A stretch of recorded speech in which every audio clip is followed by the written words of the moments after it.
Thank you for that nice welcome. Wow.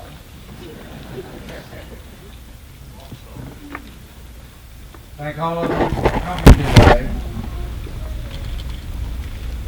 I don't know that I've ever spoken to a larger group than we have here today. So thank you.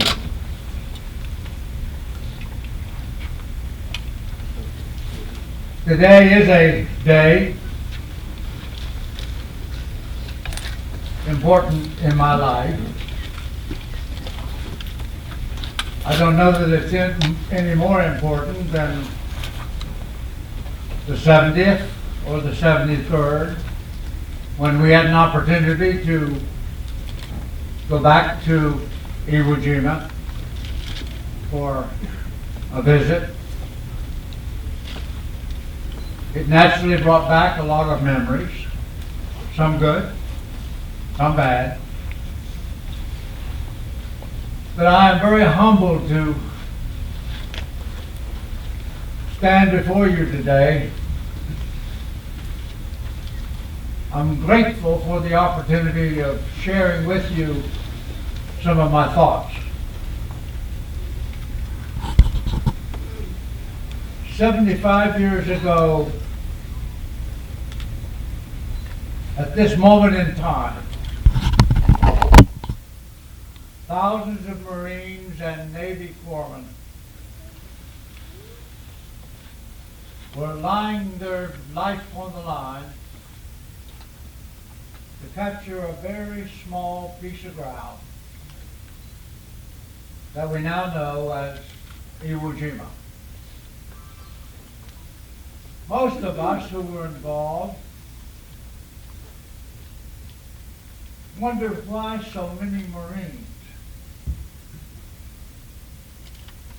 were there to capture this very small piece of rock.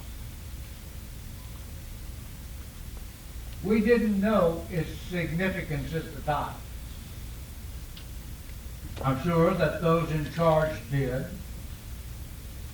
because of the future planning that they had for the island. But we in the lower ranks had no concept of what the purpose really was, to take that very small piece of ground. We had just finished the previous July and August taking the island of Guam back from the Japanese that had taken it from us in 1942. It was about 19 miles from one coastline to another. And this one, it was 5 miles from one end of the island to the other. The only thing we knew, we had to win.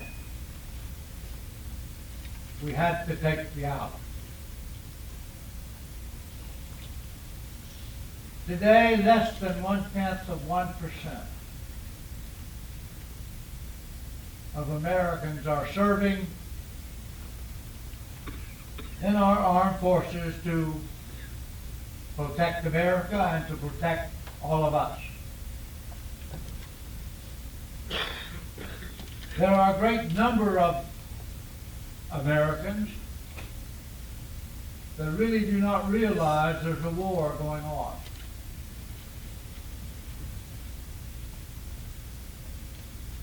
That our loved ones are being lost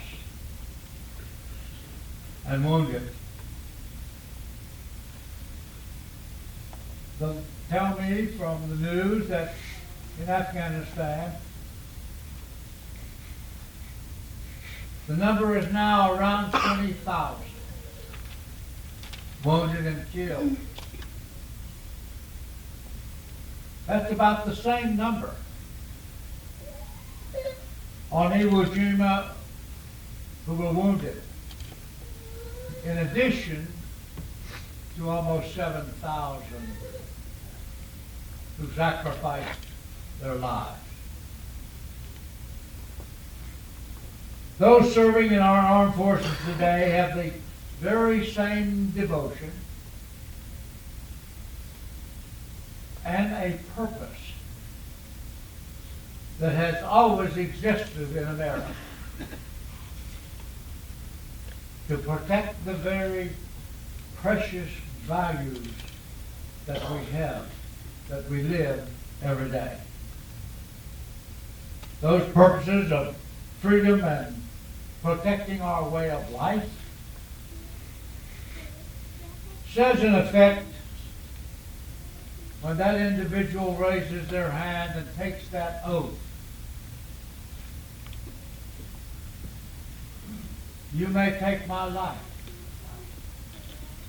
but you cannot take my freedom.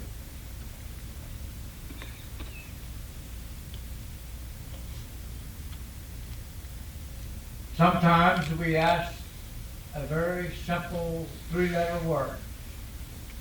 Why? Why? Very often we have difficulty finding that answer. A father who was asked that very same question, why? Who had lost a son. He answered it this way. I am compelled to answer that question that has twisted inside me like a dagger since the moment that I knew you were gone. Did we not, it asks, we the parents, point you toward what eventually happened? Did not we, out of our own unqualified love of country and rigid definition of duty, realize that that could occur? We deliberately cultured in you the currently unfashionable belief that each person is responsible for themselves.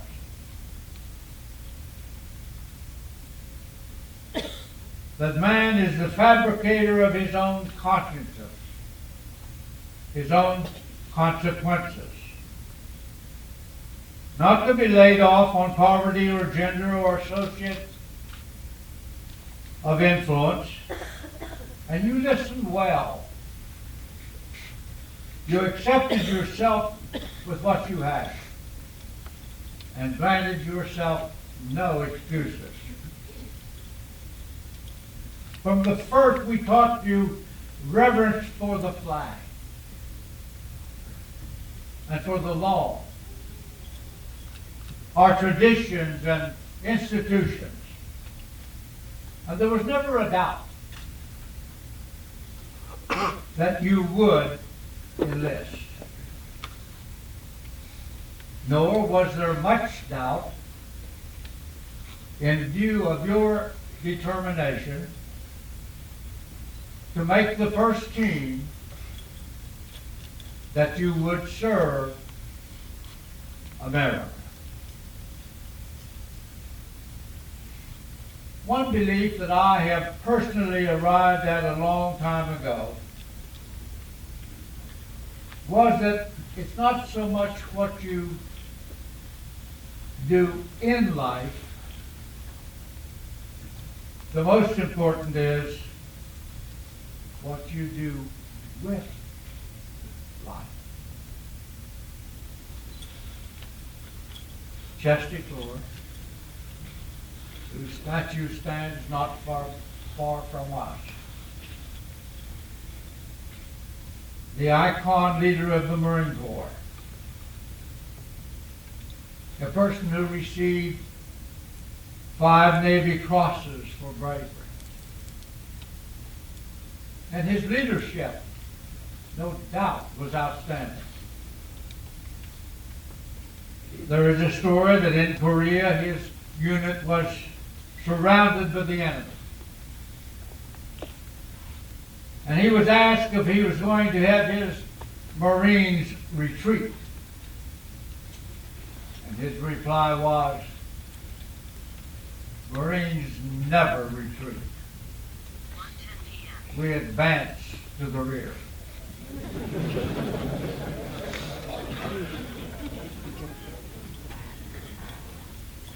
In Vietnam, a group of Marines were outnumbered.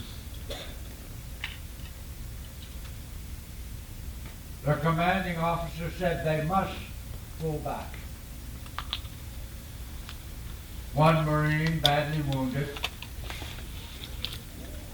was accidentally left behind. When they reached a safer area, his buddy, realizing that he was not with them, wanted to go back and get him. But his commanding officer told him no. It would be suicide. But he had to go. He did, and when he found his buddy, he picked him up in his arms and carried him back to safety. He was alive. And he said to his fellow Marine, I knew you would come back for me.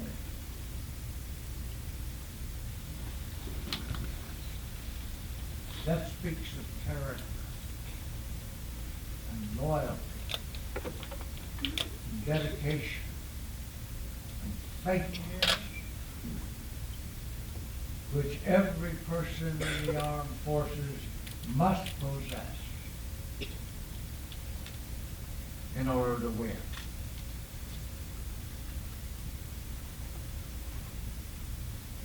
I wonder how many times in the history of America has this kind of a letter been sent home to mom and dad. The letter says, I am writing this letter to let you know how proud I am that both of you for signing my papers.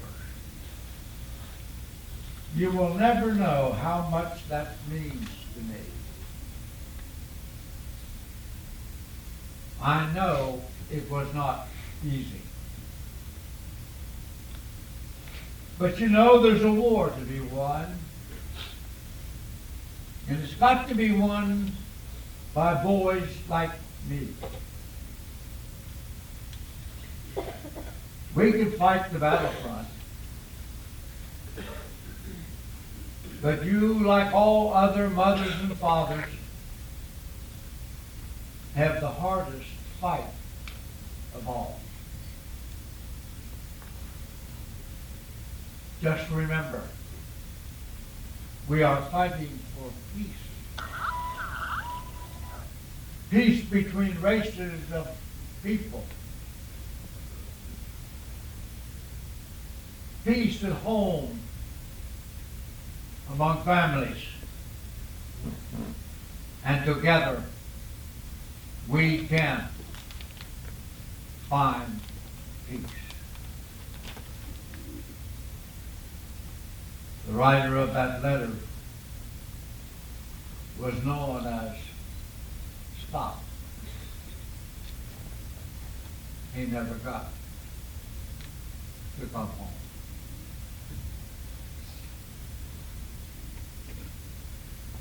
We, as a citizen of this great nation, must support that person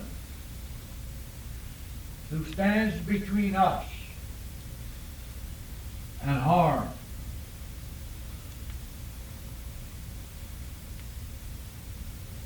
So we can keep the values we enjoy every day.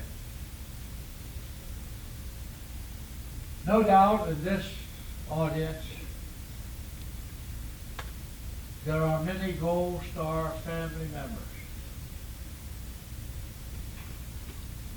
relatives of those who never got to come home. And they clearly understand the sacrifices that have been made and will be required as long as there are those who wish to do us harm.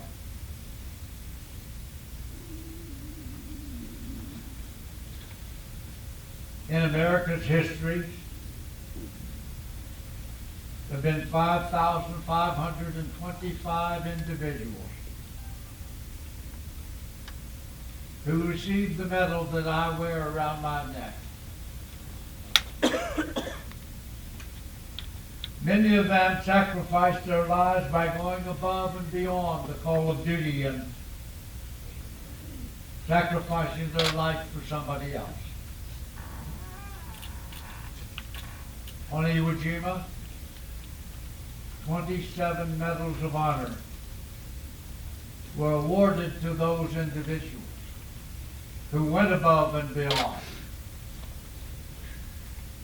14 of them sacrificed their lives, not for themselves, but for others. 13 of us were fortunate enough to get home. In the War on Terror, 24 have been awarded. 15 have come home. That is not to say that others did not go above and beyond the call of duty, and perhaps deserved the nation's highest award. But there were no one to make the recommendation, or there were no witnesses to confirm what happened on that particular occasion. World War II is the only war where our freedom was really in jeopardy. World War I, we fought in a foreign land to help another people. In Korea, Vietnam, and Iraq. Now in Afghanistan. Americans are sacrificing their lives so that others might have some idea of what freedom is all about. As a young country boy with no military experience and no military influence in the community, I had no desire to be in the military. I was going to be a farmer all my life. But we were told that what happened at Pearl Harbor, that our homeland could be attacked, that our freedom could be lost, that our way of life could be changed. At that time, we as a people and we as a nation certainly were not prepared for war. Some of our soldiers were training to protect America with broomsticks instead of rifles. We were in no shape to defend ourselves.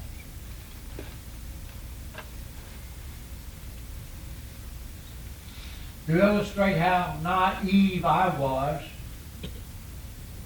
my concept of defending America was not to go fight a war or to take lives or to serve someplace I'd never heard tell of. My concept was that we would gather here in our own country, shoulder to shoulder, do whatever we had to do to protect the values that we have.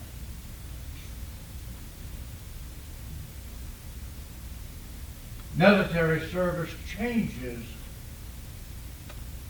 the moment that you enter. As a country boy, I was taught you do not kill.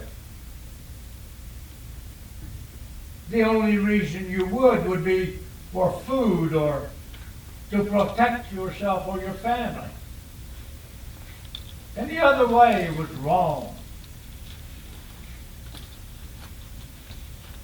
The history books didn't explain to us what war was actually like.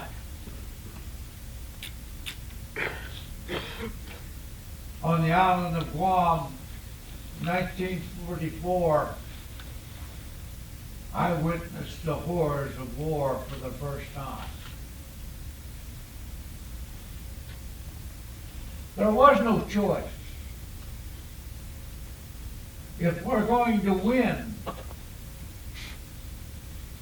we must come out on top.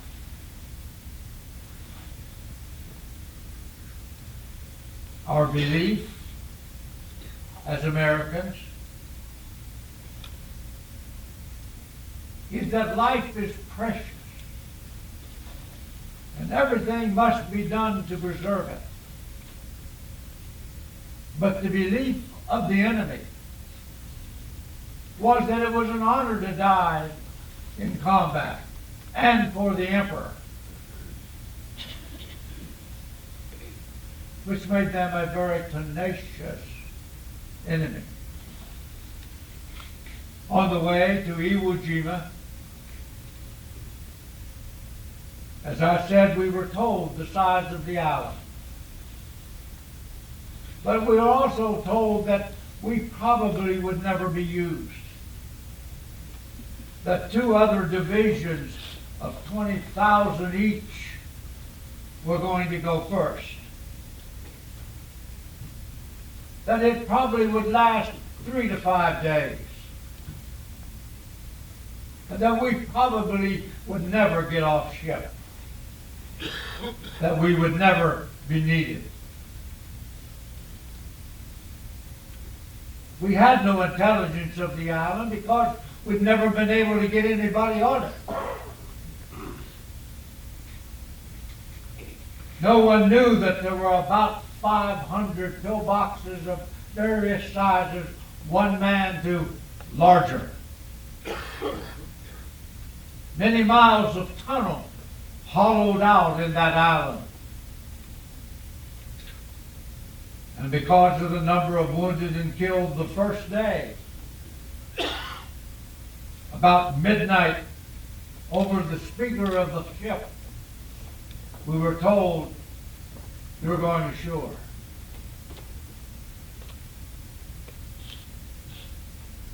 They told us that we would have chow at 3 o'clock. Oh, 300, if you will. And we had steak and eggs. I've never figured out why they want to give you steak and eggs before you go to combat.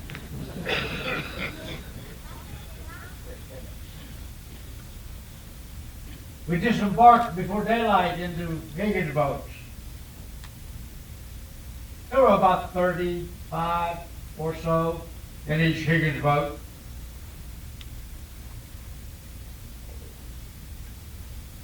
We went out into the ocean and gathered around or joined other Higgins boats. And we began going around in a circle. Round and around.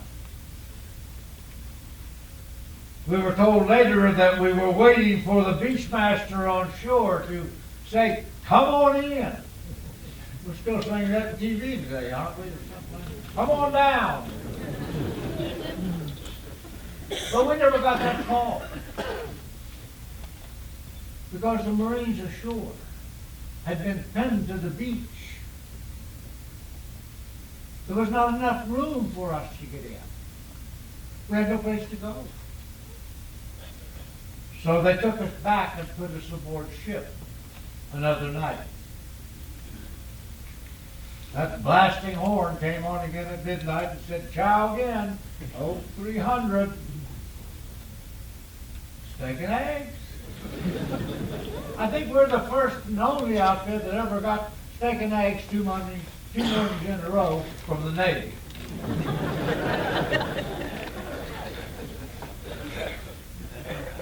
Back in the Higgins boat, back in the circle.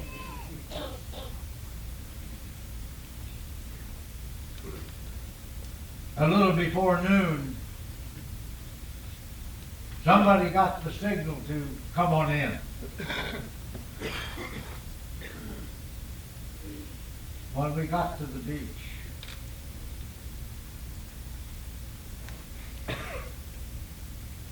there were jeeps blowing up, tanks stopped, material in every direction of all kinds, backpacks, rifles.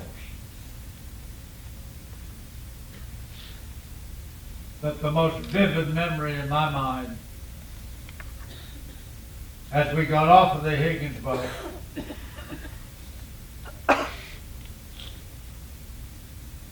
here were stacks of our loss, wrapped in ponchos, because we had no place to put them. They couldn't take them back aboard ship. They couldn't handle it.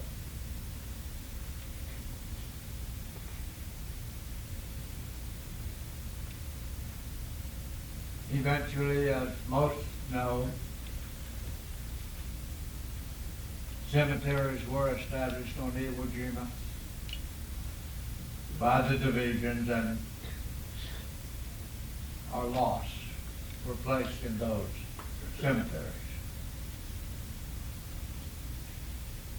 So far as we knew, once they were completed, that's where they would rest.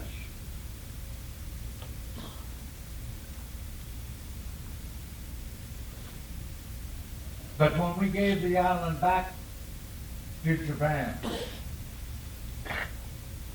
they had to be moved. Some came home. Many went to the punch bowl. That's where my very best friend that I've ever had in my life, Vernon Waters, is resting.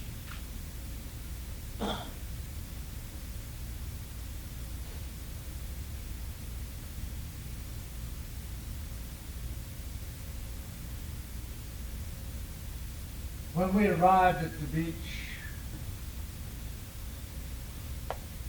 on the 21st of February,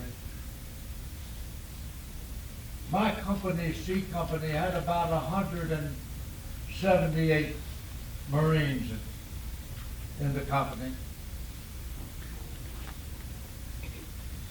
I had 6 Marines in my little special weapons unit, they called it,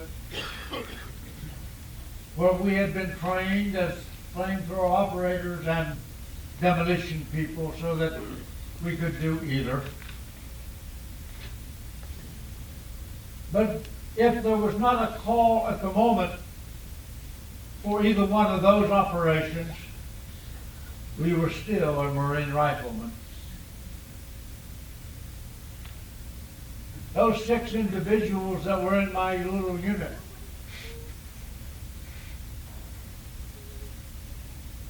two each was placed with the companies, A, B, and C companies. My job as a corporal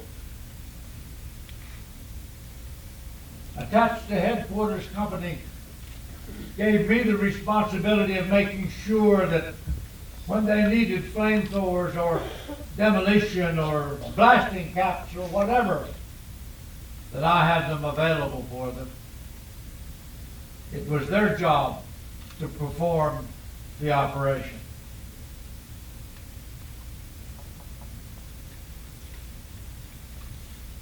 Somewhere around noon on the 23rd of February, they were all gone. I never knew whether they were wounded or killed. That information was never funneled back to us. Right at the beginning of the first airfield, our job was to cross the airfield and attack the pillboxes on the other side that they had set up to protect the airfield.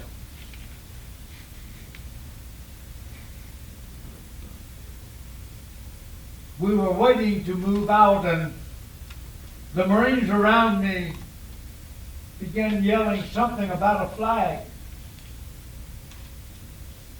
And then some of them were standing up and firing their weapons into the air. When I saw that, I looked around in the same direction they were looking, which was toward old Mount Suribachi. Of course, I had to do the same thing. I had to fire my weapon into the air too, because it was like a celebration. Old Glory was flying on Mount Suribachi.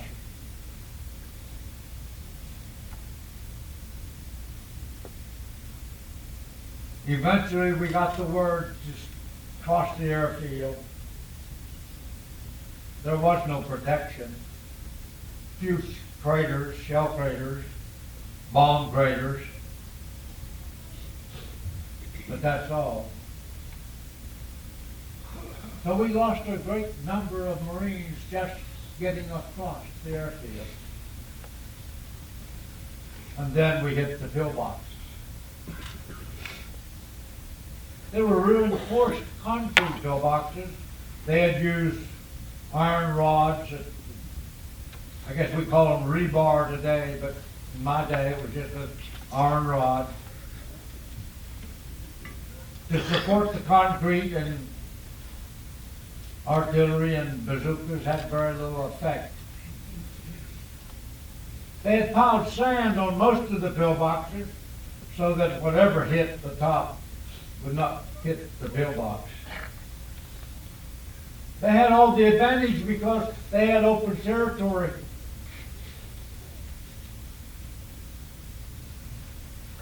All we had was the aperture in the front of the pillbox that they were shooting out of as our target. Every time we would advance, we would lose. Made several attempts, and finally the commanding officer got us offline. Called for a meeting. He only had 2 officers left. Platoon sergeants were gone, squad leaders were gone. But he called for a meeting of NCOs. I'm a corporal, I'm not an NCO. I wasn't going to go. But my first sergeant told me he wanted me at the meeting. We gathered in a big shell crater so that we could stay out of the grazing fire, and that's when he asked me, as being the only flamethrower demolition guy left in the company, could I do something about some of the pillboxes that had installed. I have no idea my response. One of the Marines, after the campaign, we got back to Guam, made the statement that my response was, I'll try. So he gave me 4 Marines to help me. I got to select them. I took 2 out of my squad because I knew them. The 2 other Marines just standing around or lying around, I selected them.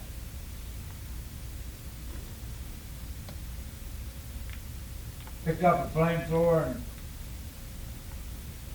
started advancing toward the pillboxes. Back at that time, we had a guy that, or a position that we would put a Marine in that we called a pole charge man. And before we left Guam, we had put together pole charges, we called them. A 2x2 piece of wood about 8 feet long with a 12-inch board nailed to the end of it. We put explosives on that, tape it on, and then put a fuse in it so that when a cave was burned out or a pillbox was burned out, the pole charge man's job was to run in and stick it in the pole charge in the cave or the pillbox, set it off to make sure that all in there were gone. I selected a guy by the name of Slager. He was a PFC. He would be my pole charge man that day on the first pillbox. Got hit in the helmet, penetrated the helmet, hit the liner inside, went around to the back, threw him back in the hole we just crawled out of, and Slager was done. Alive, but done. I didn't have any more pole charge man that day.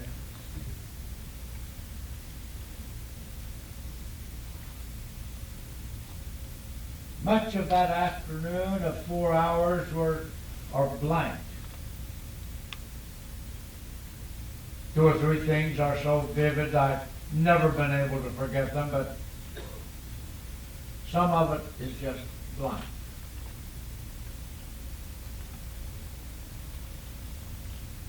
One of those things that's just blank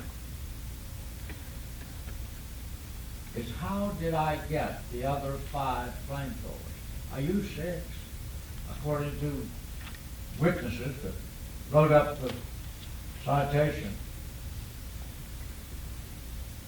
I have no memory. I said, I'm reasonably certain that none of those Marines back there said, just wait, I'll bring you out one. I don't think that ever happened. A couple of the pillboxes I remember very vividly. One had a pipe in the top of it where the enemy was in the pillbox, and that's where they were living. And there was a smoke coming up out of the pillbox. I have no idea what it was from. I always assumed it was from firing their weapons. But at least I saw this little trickle of blue smoke. So I got up on top of the pillbox and used that pipe to get my flame in. They didn't give us any more trouble after that. One other time, I was approaching the pillbox pretty close. I had to get within 15, 20 yards. And whether they ran out of ammunition or what happened, I have no idea. But all of a sudden, several of them, and I don't know the count, I wasn't saying 1, 2, 3, 4, or 5, but they charged around the pillbox with bayonet sticks and to get me, and I got them first. So I remember those very vivid moments, but so much of it never stayed. During that day, those 2 Marines that I selected, I did not know, sacrificed their lives protecting mine. Once I found out that happened, I didn't know it at the time, but once I found out that happened, this Medal of Honor took on a different significance.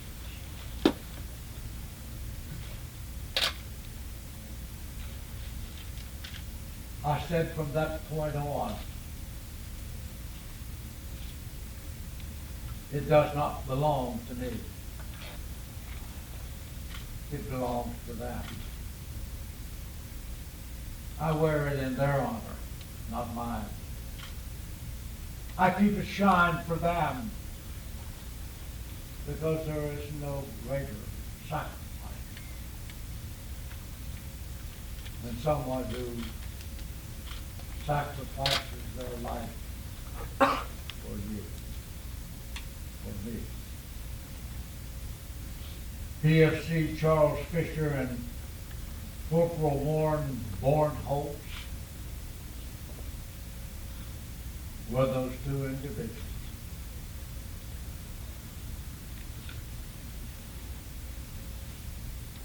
So they never got to come home.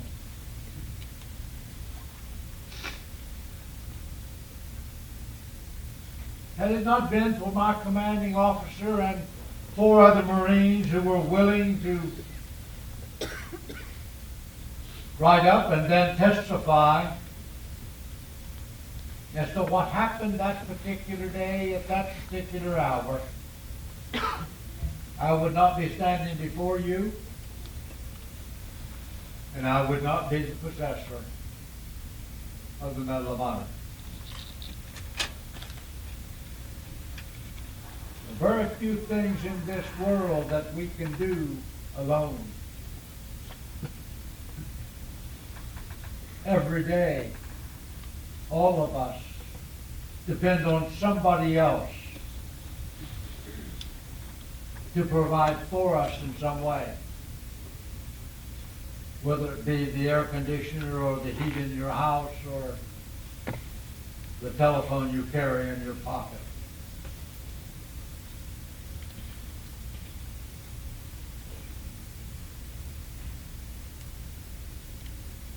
Today, and for the last few years, throughout America, dedicated Americans are coming together and placing in their community a Gold Star Family Memorial Monument to honor the families of that community who gave more than any of us. They gave one of their own.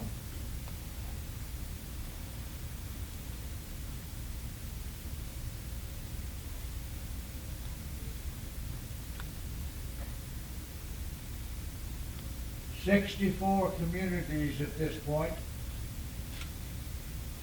in 45 states have said we need to remember and to pay tribute and honor to the families who sacrificed a loved one in the armed forces.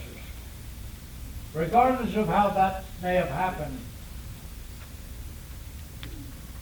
the grief is the same, the loss is the same. We've got 5 states to go. And we're going to get it. We're going to do it. It's going to happen.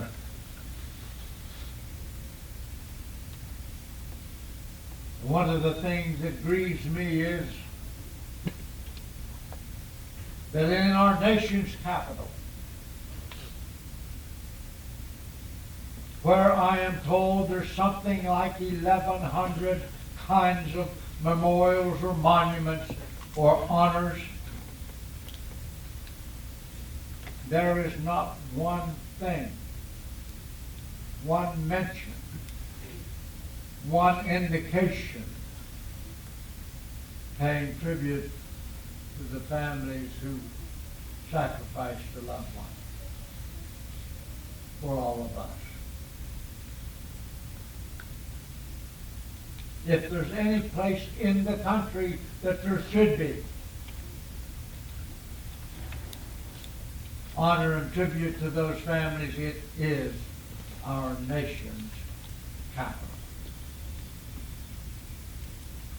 So with that, I'm going to ask the question.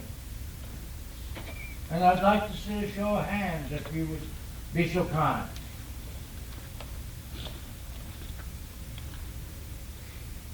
All of those in this audience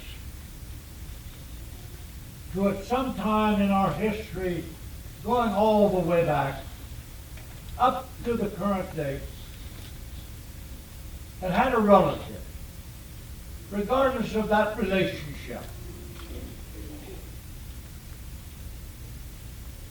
that sacrificed their life, that lost their life in the armed forces, whether combat, training accident, plane going down, illness, whatever it may be.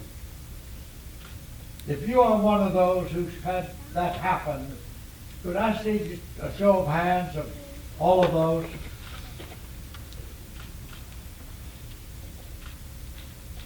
Thank you very much. Could the rest of us thank them for their sacrifice?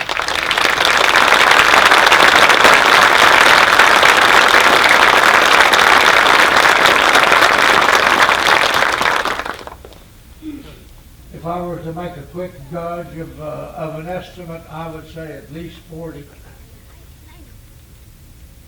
There are so many in the country that don't even realize they are a Gold Star family because they've never been subjected or educated in any way to realize that their relationship to that individual makes them a Gold Star family. Whether it's a grandma or grandpa or an aunt or an uncle or sister or brother or cousin, it makes no difference. There is that relationship.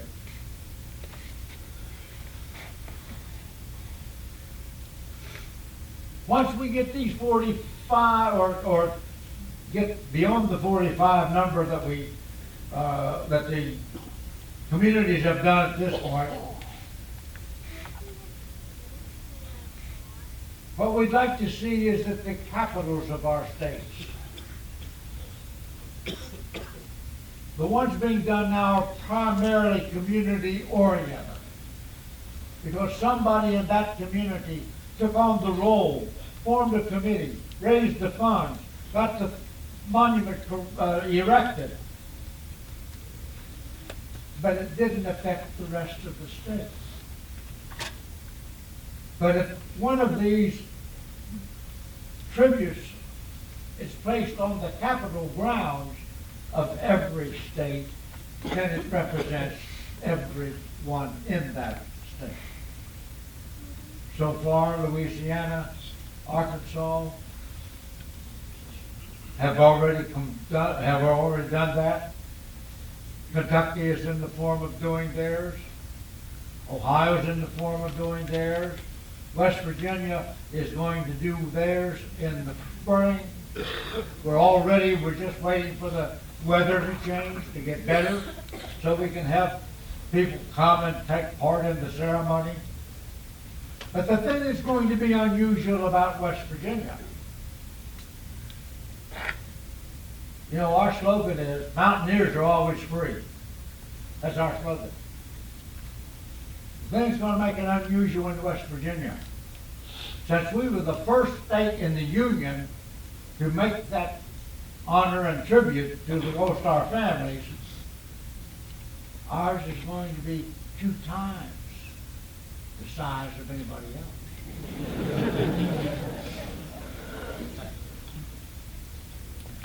If you have any influence in your community or in your state, those people are long overdue to be recognized. And so many, many times, once we have dedicated the memorial, a Gold Star family member will just walk up and touch the memorial. And so many of them have said, now my loved one will never be forgotten.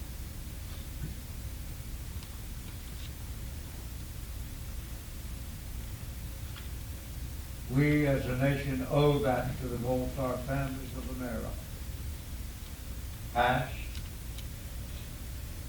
present, and unfortunately those of the future. We must not. We as a society and we as fellow Americans must not ever forget. We have the privilege that we have, the country that we have, the freedom that we have, because of those who have gone before us and gave their life for us. Thank you for permitting me to come and join with you this afternoon. For the honor that it is to me to be able to stand here and speak with you, and share my thoughts. Thank God for America.